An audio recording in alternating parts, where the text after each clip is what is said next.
ഓമനക്കുട്ടൻ.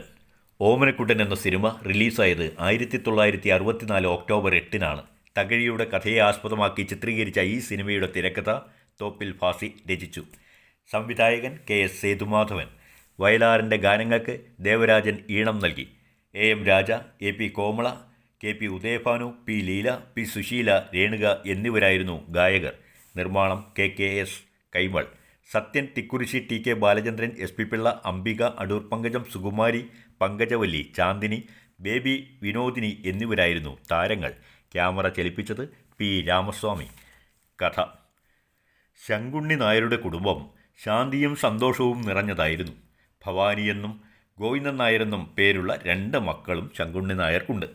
ദല്ലാൾ പരമപിള്ള ഒരു ഒത്തുമാറ്റ കല്യാണത്തിനു വേണ്ട ഏർപ്പാടുകൾ ചെയ്തു.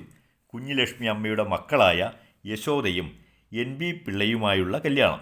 യശോദയുടെ ഭാവി കണക്കിലെടുത്ത് അമേരിക്കയിൽ ഉപരിപഠനത്തിന് പോകേണ്ട അവസരം വേണ്ടെന്ന് വച്ച് പിള്ള വിവാഹത്തിന് സമ്മതിച്ചു. പെണ്ണ് കാണൽ പോലും ഉണ്ടായില്ല. എന്നാൽ ഇതിനിടെ ചില തടസ്സങ്ങൾ വന്നുവിട്ടു. അതുമൂലം യശോദയും ഗോവിന്ദൻ നായരും തമ്മിലുള്ള വിവാഹം നടന്നില്ല. എന്നാൽ ഭവാനിയും പിള്ളയുമായുള്ള വിവാഹം നടക്കുകയും ചെയ്തു. ശാലീന സുന്ദരിയായ ഭവാനിയുമായി വിവാഹാനന്തരം തൻ്റെ ജോലിസ്ഥലമായ മദിരാശിയിലേക്ക് പിള്ള പോയി. ജോലി സംബന്ധമായ പരിശീലനം മൂലവും യശോദയുടെ അനാരോഗ്യം കാരണവും ഗോവിന്ദൻ നായർ യശോദ വിവാഹം 2 തവണ മാറ്റിവെക്കേണ്ടതായി വന്നു. ഭവാനി ഗർഭിണിയായി. പ്രസവത്തിനായി ഭവാനിയെ മദിരാശിയിൽ നിന്നും കൊണ്ടുവന്നു. യശോദയുടെ വിവാഹം നടത്തുവാനും തീരുമാനിച്ചു. സഹോദരിയുടെ വിവാഹത്തിൽ പങ്കെടുക്കണം. ഭവാനി പ്രസവിച്ച തൻ്റെ പൈതലിനെ കാണുകയും വേണം. ആ ഉദ്ദേശ്യത്തോടെ പിള്ള മദിരാശിയിൽ നിന്നും വന്നു. ഗോവിന്ദൻ നായർക്ക് ജോലി തിരുവനന്തപുരത്താണ്. അയാൾക്കൊരു സഹപ്രവർത്തക ഉണ്ടായിരുന്നു, ശ്രീദേവി. ശ്രീദേവിയുമായി ഗോവിന്ദൻ നായർ ഇഷ്ടത്തിലായിരുന്നു. ശ്രീദേവി ഗർഭിണിയായി. അവളുടെ അച്ഛനും സഹോദരനും ഭീഷണിപ്പെടുത്തിയപ്പോൾ അയാൾക്ക് അവളെ വിവാഹം കഴിക്കേണ്ടതായി വന്നു. അതും തനിക്ക് നിശ്ചയിച്ചിരുന്ന യശോദയുമായുള്ള വിവാഹത്തിൻ്റെ തലേ ദിവസം. കാര്യങ്ങൾ അറിഞ്ഞ യശോദ മാനസിക വിഭ്രാന്തിയിലായി. തനിക്കും കുടുംബത്തിനും അപമാനം വരുത്തിവെച്ച ഈ വിശ്വാസവഞ്ചന പൊറുക്കാൻ പിള്ളയ്ക്കായില്ല. അയാൾ അവരോട് പകരം വീട്ടാൻ തീരുമാനിച്ചു. ഭവാനി പ്രസവിച്ച തൻ്റെ കടിഞ്ഞൂൽ പുത്രനായ ഓമനക്കുട്ടനെയോ ഭവാനിയെയോ കാണാൻ കൂട്ടാക്കാതെ അയാൾ മദിരാശിയിലേക്ക് തിരിച്ചുപോയി. അവിടെ നിന്നും അമേരിക്കയിലേക്കും. കുഞ്ഞുലക്ഷ്മി രോഗശയ്യയിലാണ്. അവരെ കാണാൻ ഭവാനി കൈക്കുഞ്ഞുമായി എത്തി. എന്നാൽ കുഞ്ഞുലക്ഷ്മിയെ അവളെ അപമാനിച്ച് വിടുകയാണ് ഉണ്ടായത്. പിന്നീട് ഭവാനിയും വല്ലാതെ സങ്കടത്തിൽ കഴിയാൻ തുടങ്ങി.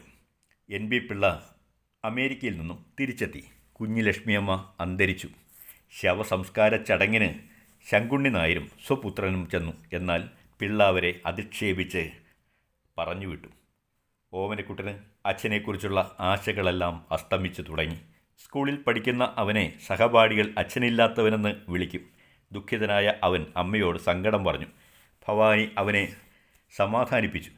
അവരുടെ വിവാഹ ഫോട്ടോ നൽകി. അത് കണ്ടിട്ടും അവൻ്റെ സതീർത്ഥ്യർ പരിഹാസം അവസാനിപ്പിച്ചില്ല. മനോവിഷമത്താൽ അവന് ജ്വരം ബാധിച്ചു. ആശുപത്രിയിലായി. ഡോക്ടർമാർ കൈയൊഴിഞ്ഞു. അതോടെ ധാർമ്മിക ബോധം പിള്ളയിലുണ്ടായി. അയാൾ ഓമനക്കുട്ടൻ്റെ അടുത്തെത്തി അവനെ പരിചരിച്ചു.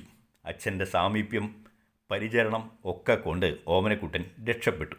ഭവാനിയും പിള്ളയും ഒത്തുചേർന്നു. ആ ആനന്ദത്തിൻ്റെ പശ്ചാത്തലത്തിൽ യശോദയുടെ മാനസിക അസുഖം മാറി. കുടുംബം വീണ്ടും സന്തോഷത്തിലായി. ഇതാണ് ഓമനക്കുട്ടനിലെ കഥ. നരകവൈരിയാം അരവിന്ദാക്ഷൻ്റെ എന്നു തുടങ്ങുന്ന പഴയ കീർത്തനം കഷണിച്ച് കണി കാണുന്നേരം കമലാനേത്രൻ്റെ എന്നാക്കി മാറ്റിയത് ഏറെ പ്രചാരം സിദ്ധിച്ചു എന്നതും ഈ ചിത്രത്തിൻ്റെ പ്രത്യേകതയാണ്.